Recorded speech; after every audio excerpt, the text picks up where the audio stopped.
range of impact tests. So how do they make dummies whose form and structure mimic the human body? You're about to find out.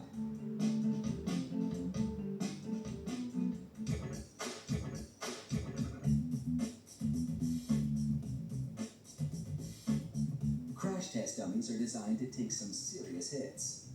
Automakers use the data they provide to build safer cars, vans, and trucks.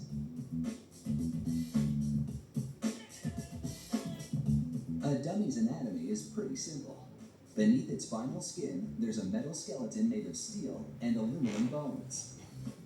Those bones contain load cells, electronic devices that measure crash force. Production of the load cells begins with a machine that shapes steel bars using a solid carbide end mill. Lubricant cools the intense heat and washes away the metal particles.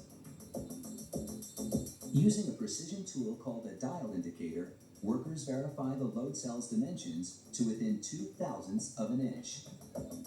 Next comes the strain gauge, the component within the load cell that measures crash force.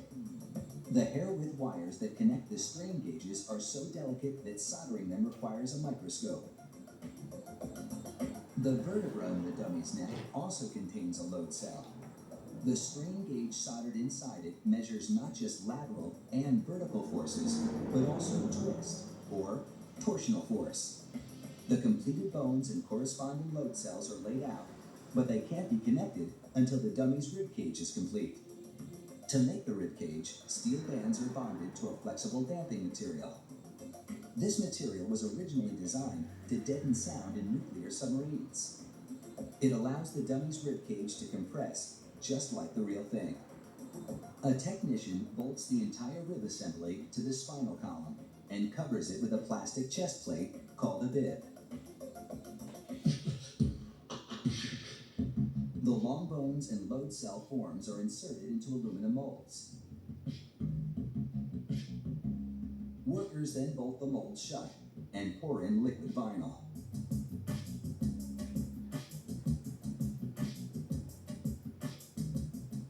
The molds bake at around 350 degrees Fahrenheit for 10 to 20 minutes.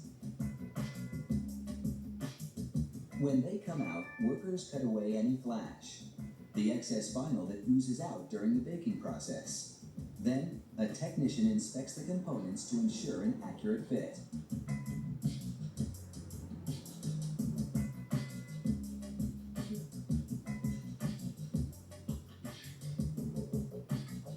This is no ordinary vinyl.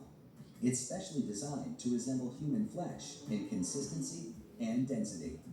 This gives researchers realistic crash data.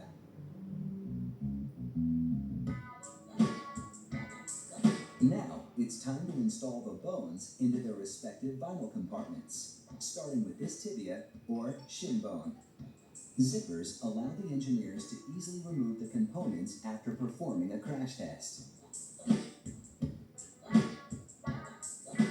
A technician bolts all the dummy's joints in place and ensures they have a human-like range of motion.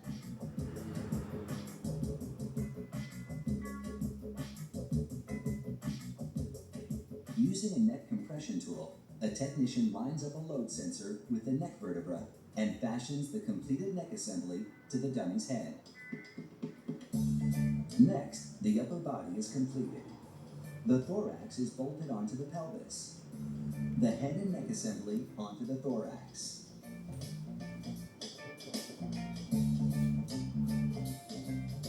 Then, the vinyl jacket is fitted over the chest. Finally, the technician bolts on the limbs.